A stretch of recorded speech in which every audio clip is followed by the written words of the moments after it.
Hey friend, welcome back to another episode of the Happy Holy podcast. And I have a guest today, Miss Jennie Milton. And you guys, I met Jennie when we were doing this course together. It was a public speaking course. And she stood out so much. She's so brave. She does these extreme sports. And what was interesting about her story is she grew up being fearful. Like she said, she'll tell you about it in the podcast today, but she inspires me to step into fear and to not retreat when I feel uncomfortable. But she is an extreme sport athlete. She's a champion snowkiter, which is something that is absolutely amazing and has been trailblazing the kite surfing industry and sport through empowerment and inspiration and helping other women and other people do the same thing. And she has literally built her career on courage, resilience, and the deep passion for the outdoors. And her life story is a testament to being unstoppable and having an unstoppable spirit. And she has all these adventures in Alaska's backcountry. She survived avalanches. She's even escaped a polar bear chasing her. I mean, she's amazing. So I'm excited to share her with you today and for you to listen in on this conversation. And she also has written a children's book as well. I have show notes in the link to all of her things, especially her children's book as well. So if you have a child or a grandchild or someone that you know that has, they're a little timid, they're a little fearful, this would be a great book to get them as well. So, all right, here she is, Miss Jennie Milton, and I hope you enjoy this conversation. All right, Jennie, thank you for joining me today on the Happy Whole You podcast. Hi, Anna Maria. I'm so excited to join you and your audience today. Thank you so much for having me.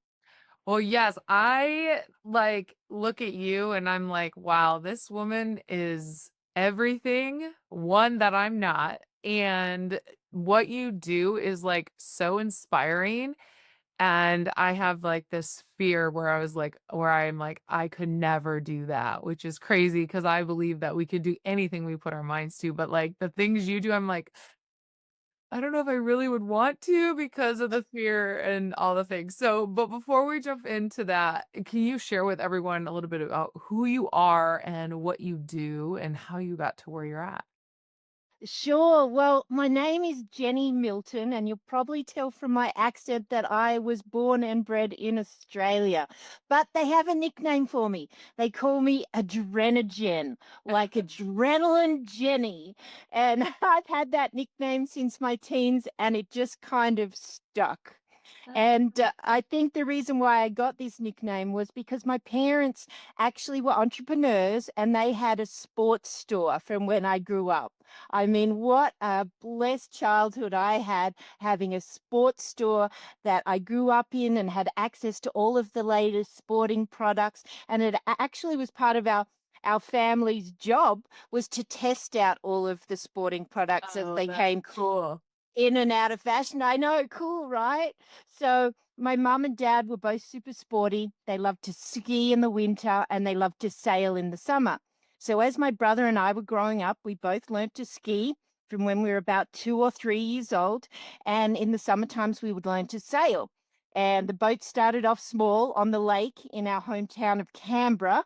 Canberra is the capital city of Australia, in case you didn't know that. Many people think it's Sydney, but at Canberra it was the capital.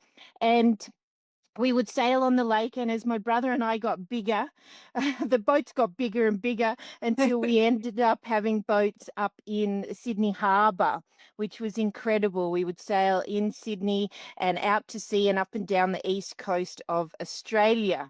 So I'm so grateful that we got such a sporty upbringing, and I think that's why I am the way that I am today. That's so cool.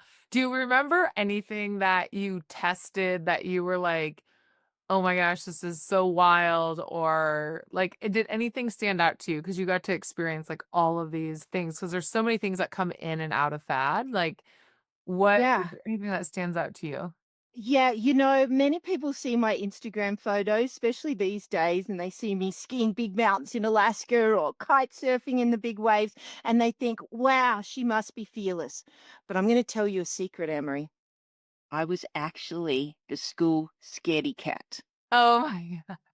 I was I was that girl in the class that was scared of everything. There was one time when we had school swimming and we had to climb up and dive off the first board or jump if you were too scared Yeah. of diving. Well, I climbed up the ladder and I stood there and I kept letting the other girls come past me, come past me. Yeah. I was so scared and I ended up chickening out and having to get everybody to get off the ladder. And I climbed back down and ran to the bathroom in tears. Mhm. So I wanted to tell you that so that you know that I wasn't born this way, that we can actually learn courage. And I've been learning that courage from a very young age. Now, to answer your question, there were sports that really resonated with me. I loved skating. I did Oh, ice skating, and when rollerblades came in, oh my love God, rollerblades. rollerblading! Yes. Yay! I still do it. Yeah, I just love rollerblading, and rollerblading was a big, big part of my life.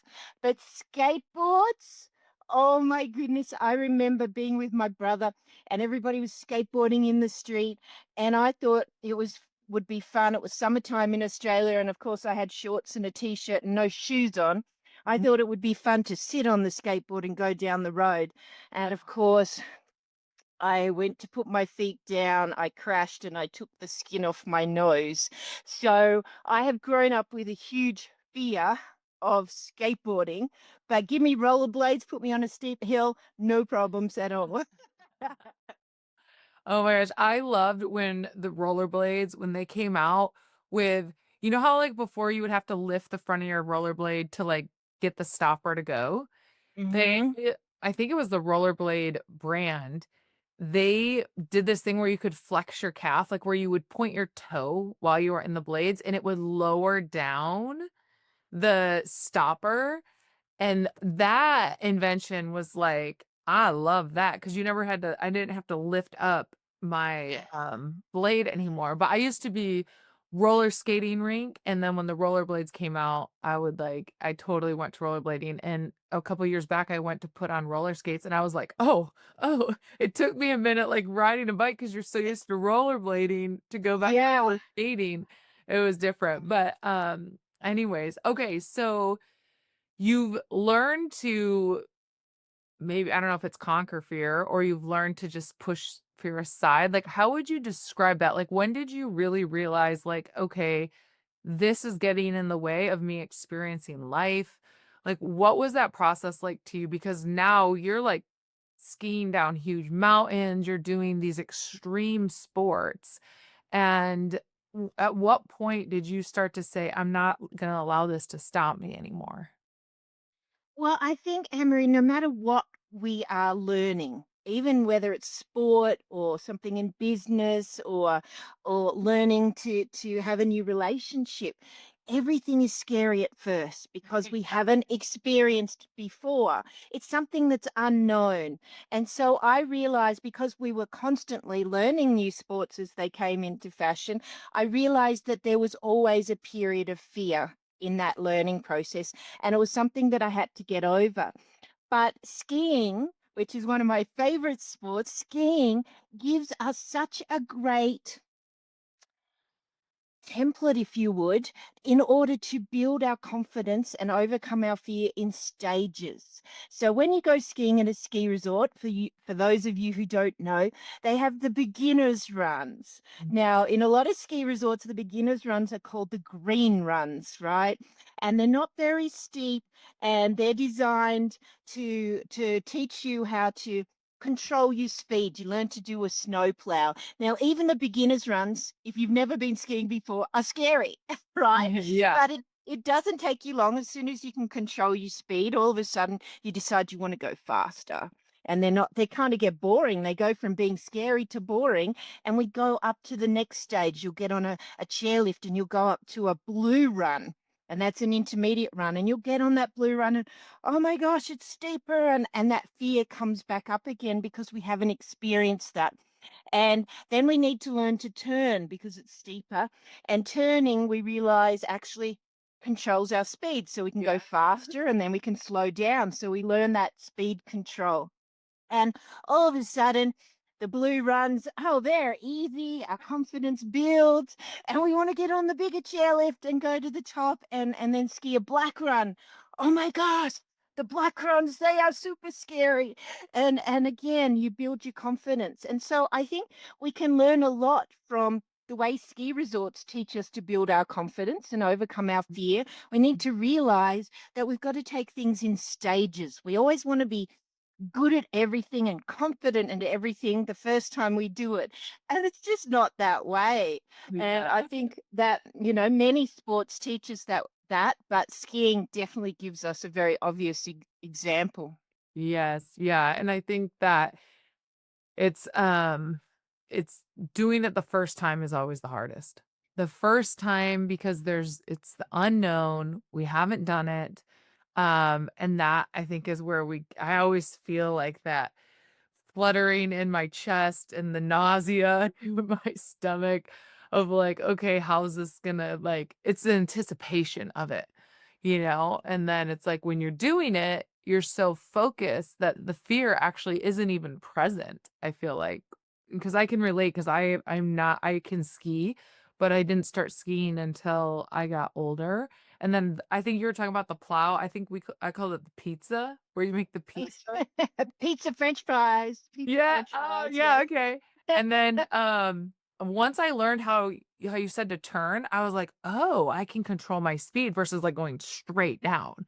And so then you're right, it totally builds your confidence. And I like how it's like one step and you conquer that, and the next step, conquer that. Makes it less scary, I guess. If you're Yeah. yeah. One of my favorite quotes at the moment is that fear can be the problem, but Mm. courage is the solution. And you know what? Confidence is the reward. Oh, I love that. I love hmm that. And so if we know that we have this feeling of fear, and as you mentioned, it's very uncomfortable, it's butterflies in our stomach. None of us really like that feeling of fear. But if we know the feeling of confidence, and I mean, we all love to feel proud of ourselves and feel confident, right? That's a great feeling. If Yeah. we all know that if we can just find a bit of courage in between to sit with that fear feeling and do it anyway, that we will improve and then we'll feel confident and that's going to feel good. So if we realize and love that feeling of confidence, then that will help us get through that horrible feeling of fear. Yes. That's so true. It's like thinking, okay, how will I feel after this is done, and getting into that confident state of mind. I will say the one thing that I don't think I will ever conquer the fear of, but I do it anyways, is getting on roller coasters. My son loves it. I can't tell you how much, like dropping down heights. Oh my gosh, when I'm like waiting in line the whole time, I'm trying not to think about it. And then when I sit in the chair, I'm trying not to think about it. And I just tell myself, okay, within 2 minutes, this will be over. Within 2 minutes, it'll be over. And then there's the click, click, click. And I'm like trying to breathe. I'm trying not to think about it. I'm looking around. I'm like doing everything I can because I know my stomach is going to drop. And that feeling is the worst for me. Like, I'm like, you couldn't pay me $1 million to jump out of an airplane and go skydiving. It is like literally, I don't know why that is so hard for me. Like, do you have anything where you feel that same way? Like, no matter how many times you do it or approach it, you still have that yuck, but you still force yourself to do it anyways? Like, do you have that? There is always a feeling of fear, and people call me fearless, and I really don't like that word because we shouldn't be fearless. Fearless is actually our friend. Fear tells us when there's a danger there and allows us to evaluate that danger and prepare for the danger. So, for instance, if I use skiing big mountains in Alaska and I'm standing at the top of a huge mountain, no matter how many times I have done it, I am still feeling that feeling of fear. And that's a good thing. I think if we're not feeling that feeling of fear, then there is a problem of overconfidence, and you may not be observant to the red flags that are there that we need to avoid. So I actually now enjoy that feeling of fear because I know that my body is telling me there are dangers here. And yes, there are dangers there. But what the heli ski guides in Alaska, and I actually married one of those sexy heli ski guides. Good for you, girl. I met my husband up in Alaska. He's still a heli ski guide today. But those guys have really taught me so much because I have been there when people have been caught in avalanches. I've been there when people have fallen in crevasses. The worst case scenario doesn't happen very often, but it does happen. And it was amazing to watch the mindsets of these guides go into rescue mode. And they were so calm, and they knew what to do, and they just took it step by step. There was no stress involved or overwhelm from those guides. And the reason is because they train and they prepare for it. So if we can actually identify our fears and know what is coming, we can actually prepare for them. So of course, if I'm going to go up to the top of a mountain and ski it, I want to make sure I've done some avalanche training. I want to make sure I've been to the gym and that my legs are feeling really strong. I want to make sure that my skis have been checked by the technician, that my bindings are working and that I've got the right wax on.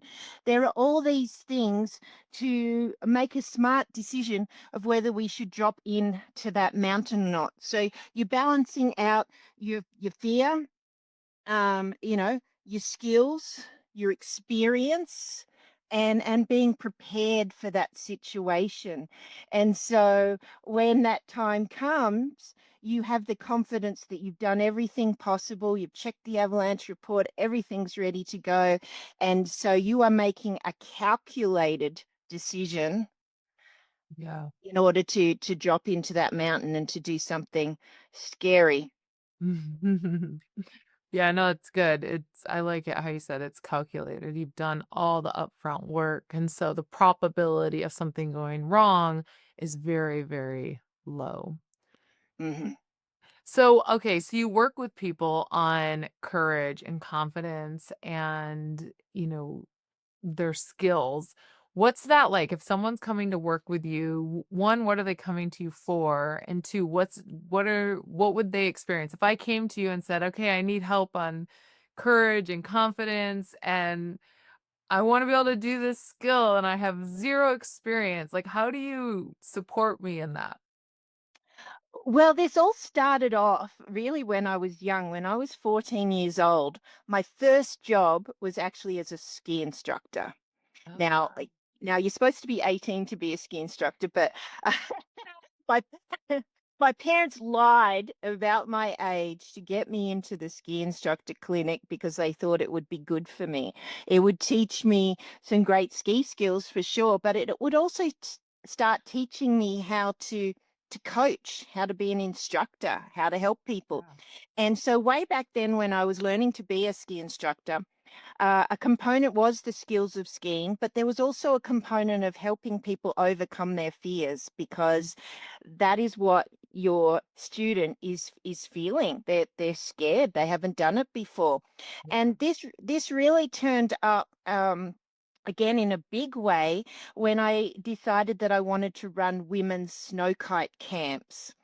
And you're probably going, "What is snow kiting, Jen?" Did you marry sailing and skiing Well, together? I did, and that was one of the best days in my life. Of course, I had wanted to get into kiteboarding, and so I had all of the kites for kiteboarding, and I was planning on going to Hawaii to have some lessons because that was back then that was the only sort of reputable school in the world to learn to do it safely. And And so I had these kites with me on my trip to Alaska because I went to Alaska first and then I was going to Hawaii. And I had these kites with me. And I remember, this is when Steve and I were sort of just flirting with each other. And we'd had some discussions, and he was a windsurfer. He was into wind sports and sailing and also skiing and snowboarding. So we had something in common there. And one day it was stormy and the helicopter couldn't fly, so he had the day off. And he said to me, "I've got some kites. Would you like to go and fly kites with me out there? Maybe we can get towed around with our snowboards on," which was what I was using back then. And I said, "Yes, sure." The chance to hang out with Steve for the day, awesome. And so we got our kites and we started learning to fly these kites. And of course, I hadn't had my lesson yet, so I wasn't very good. It wasn't very pretty at that point. But we figured out that we could use kites to tow us around on snow, pretty much the winter version of kiteboarding, right? You Yeah. could do skis or snowboard on. And, a few years down the track after I'd had some lessons and I built up my skill, I actually started my own business in Alaska on those stormy days when the helicopters can't fly. I would teach people how to fly a kite, and it would get their adrenaline running, and they would get towed around and introduced to the sport of snow kiting. Oh, Um, cool. Fast forward, I'm actually one of the top female snow kiters in the world, and I just love it. It is an Oh my God. incredible sport because it gets us outside the ski resorts. Any surface that's covered with snow, you can go in a field here in Montana, you can go on a frozen lake that's got a bit of snow on the surface. And then when you go up to Alaska, you can actually use the kites to tow you up mountains. It's like Oh having my. your own personal ski lift Yeah. using wind power. So, I mean, as my environmentally friendly side of me just loves that I'm using wind power as well. And so I decided that I was teaching so many men to do this sport, and every time I asked a woman to do it, they were nervous. They didn't want to do it. They were too scared. And so I started these women-specific camps in Australia and Idaho and Alaska, and it was so awesome. I would get a bunch of women together. They'd turn up for 3 days. We'd all stay in a hotel and have dinners together. And, I would be speaking, or one of the other instructors would be speaking and giving them some inspiration and telling some stories to get them all motivated. And then we would go out in the field, and I realized again that I wasn't just teaching them ski skills and kite skills, that there was a lot of fear involved. And that's when I started developing my techniques for helping these women overcome their fears and to find their courage. And then, oh, the joy for me and for my students was seeing them empowered and build confidence. And the cool thing was that they'd send me an email when they got home and they'd tell me, "Wow, I just feel so much more confident in life, Jenny. Nothing feels scary anymore." And I realized that by doing an activity like snow kiting or going on a roller coaster or skydiving or doing something that scares us is increasing our fear tolerance. And Yeah. therefore, the next time we get scared, we've got some more fear muscles, like that we Yeah. can handle more fear. And so I really encourage people to do something, right? To do something small that just scares us a little bit, and do it. And then you realize, oh, that wasn't so bad after all. I've been building it up into this big bear in my mind. Yes. Um, and increasing our fear tolerance. And just like me being that scaredy cat as a kid, slowly, slowly, slowly, step by step, we start to be confident in ourselves, to realize that fear is just a feeling that is fleeting. That as Mhm. soon as we find the courage to do it and we get that confidence feeling, um, we know we can do it again and Yes. again. Yes. I love that. So, okay, so people that maybe they're like, okay, I'm not an athlete, I'm not an extreme sport athlete.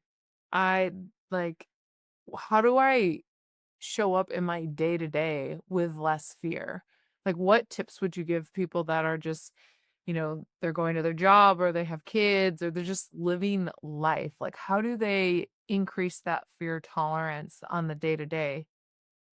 I think it's all about mindset, and Anna Marie, and I know you talk about this a lot, and I'll share a couple of the mindsets that I use and that I teach people.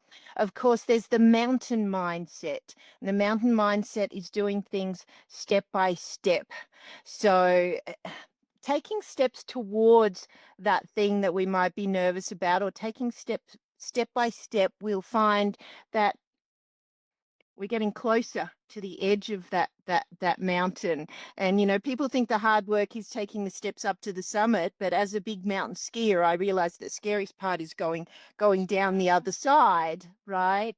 I believe that we should have a MacGyver mindset, and this is one of my favorite mindsets. It's something that my brother and I developed as kids, and he actually lost his leg to cancer when he was 9 years old, and I was Oh. 11.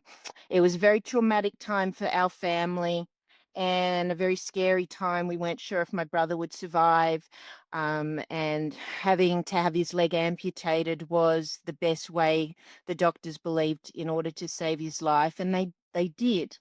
But then going back into the sports store and having all these sporting products come in, we realized that we needed to adapt.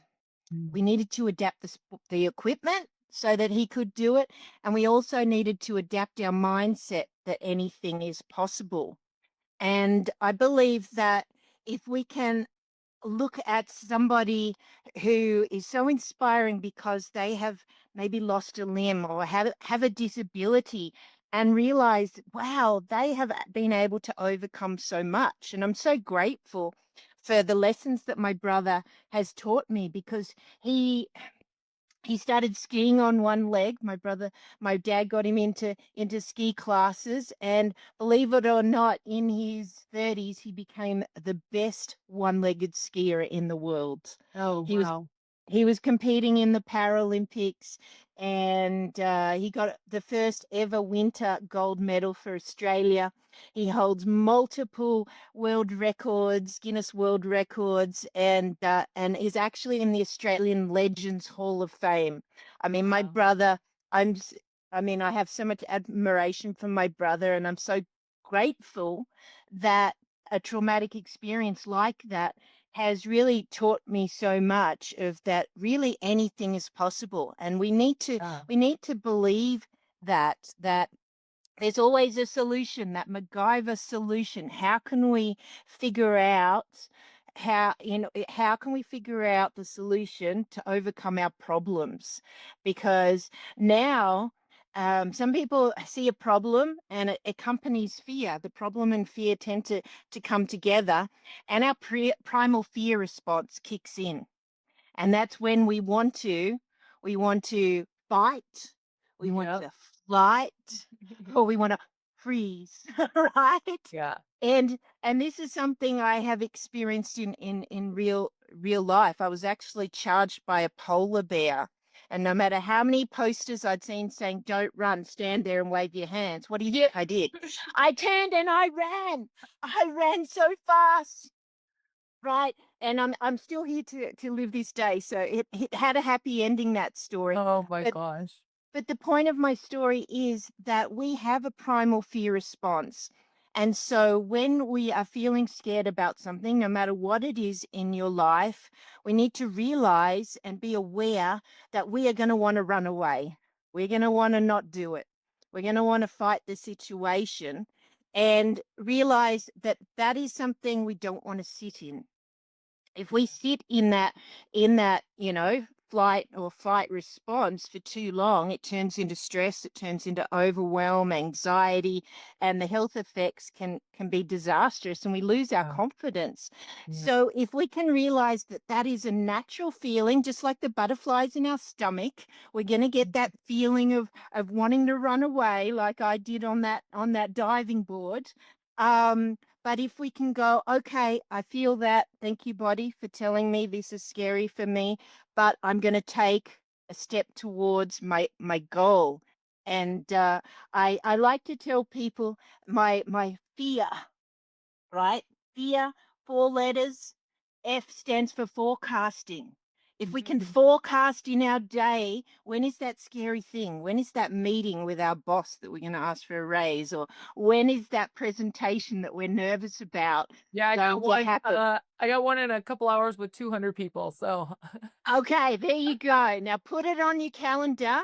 And E is for educate and empower ourselves, just like those heli ski guides. yep. What can you do to prepare to make yourself feel more comfortable in order to stand in front of those people? Maybe it's wearing super nice clothes like that beautiful jacket you're wearing, Hannah Marie. I mean, that can make us feel empowered.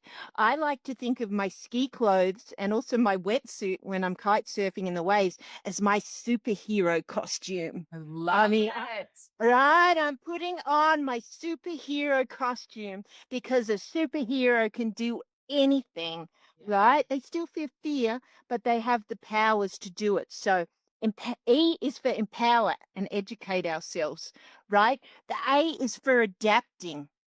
What can we do to adapt our mindset? What sort of mindset do we need in order to achieve that thing? Is it a superhero mindset? Is it the mountain mindset? Is it just a positive mindset? Is it the mindset that we believe that anything is possible?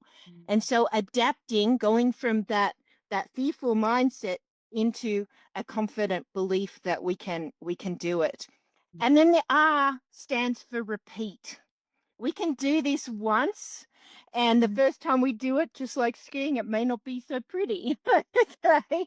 But if we can repeat it, practice, practice, practice. I mean, every athlete that is an inspiration to all of us, those Olympic athletes, those extreme athletes. And I hope I'm an athlete for some of those people too. We have not gotten here without training and without practice. Yeah. Everything needs to be repeated and practiced multiple times so it becomes natural. So remember the fear: forecast, educate, adapt our mindset, and repeat. Oh my gosh, that's so good. I love that. One other thing that I have used because I don't know the audience doesn't know this, but you and I met in a public speaking course. It was I don't even know how many months it was, but that's how you and I met.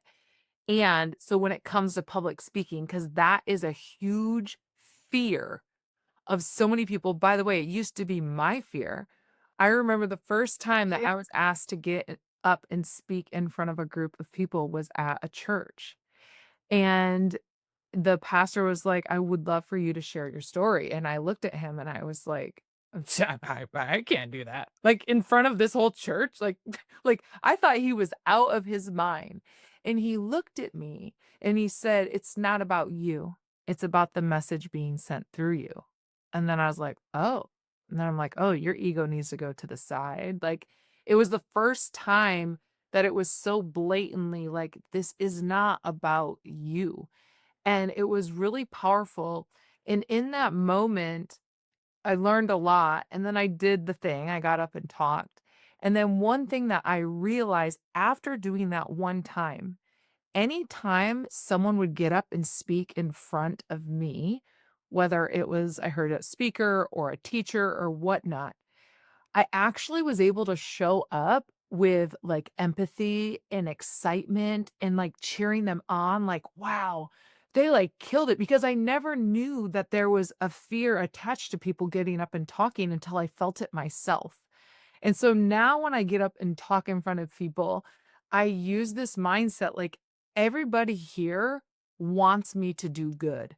They want me to empower. They want to feel something because nobody really wants someone to get up and be like, "Okay, so I have this thing to share with you today." And like, even though like it's fearful every time because it's the unknown of what can unravel in a talk, it's like I always go back to those that moment and then to the people are always cheering us on. And I think it's the same with athletes. It's the same in our organizations. Like people want people to succeed and do well. I mean, you may have that one person that you Yeah. think, "Oh, they want me to fall on my face," but whatever, we don't have energy or time for them.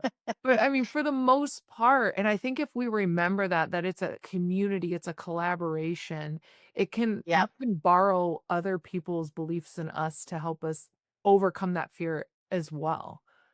I love that. I call that the cheerleader mindset. Why Yes, do you think they have a bunch of cheerleaders on the side of the football field going, yeah? yes. Because having somebody cheering you on Yes, feels good and really gives us confidence and helps us remember that we can do this, and there's a reason. There's a yeah. bigger reason why we're doing it.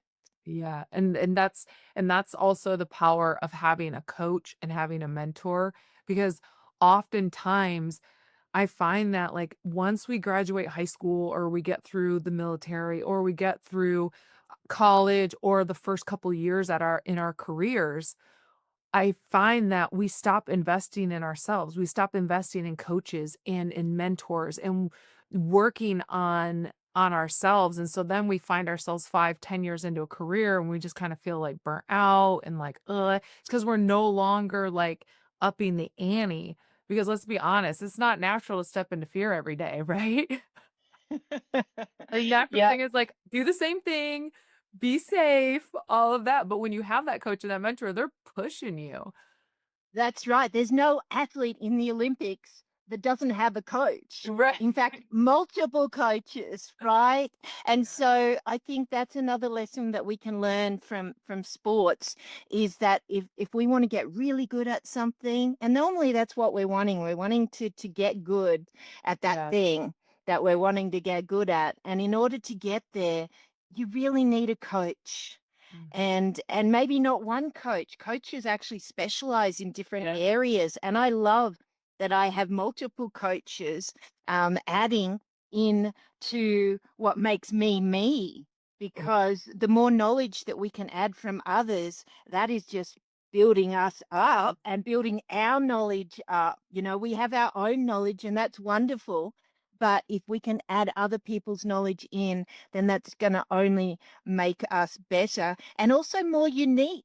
We all become unique, and then have something that makes us stand out from the crowd, because we are like a cocktail of all of this Yeah. knowledge from certain people in this world. And that's why I think it's really important that people search out incredible coaches. Mindset is one of the most important things that we can It's everything. continually learn. And mindset isn't something that we've learned it now. Hey, I've got a positive mindset Yeah. forever now.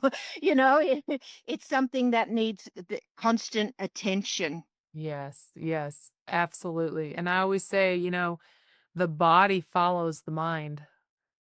It's not the other way around. And so whatever we are thinking and putting at the forefront of our mind, our body will respond accordingly. So that's where, yeah, getting all of that fear mindset will help calm the body and help your body feel a little bit more at ease going into something. So, So true. yes. So true. Oh my gosh, Jenny, thank you so much for joining me today. Is there any last minute tip, inspiration that you would like to leave with the listeners? I think that courage is something that we all need to keep working on and to keep practicing. And as I mentioned, if you can find something that just scares you a little bit, ride your bike down a little bit of a steeper slope, or go for a rollerblade, or get on a roller coaster, do something that really we feel that fear. I think that is really going to help us in so many different aspects of our life. A roller coaster can help us overcome our fear on the stage Mm. and things like that. And this is something that we really need to teach our kids. And that's one of the reasons why the first book that I've published is actually a children's book, and it's called Gale and the Red Kite of Courage.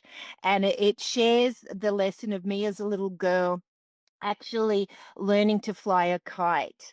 And a kite takes us outside. People are normally a bit scared of the wind, especially high winds, and I Yeah. think that going out and flying a kite really connects us to the wind and the environment, and it really helps us build courage in a controlled environment. And you know what, there's no way you can fly a kite without feeling joy, without Yeah. having a Uh-huh. smile on your face.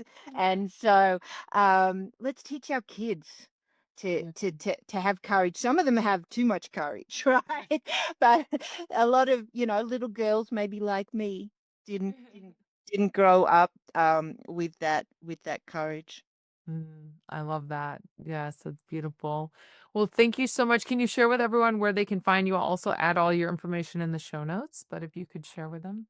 Yeah, as I mentioned, my nickname is AdrenaJen. And so you will find me at AdrenaJen on Instagram, AdrenaJen on Facebook. I've got a website, AdrenaJen.com, that will share with you some of the experiences. If you want to come on an experience with me up in Alaska and learn to fly a kite with your skis and snowboard on, please come and join me. There's also a link there to take you to find out more about my children's book and all the things that I do. So thanks so much, Anne Marie, for having me. I really enjoyed chatting with you, and I hope that the audience out there has some sort of takeaway from today that they're going to implement into their life too. Oh, I'm sure they do. Thank you so much for joining me. And yeah, everybody go check out Jenny's stuff because also the photos alone, oh my gosh, the photos of the places you've been and those are gorgeous. It's like postcard after postcard they look like. So Oh, well, thank thank you. you. Thank you so much. And yeah, I hope everybody enjoyed this conversation. Thanks for joining us.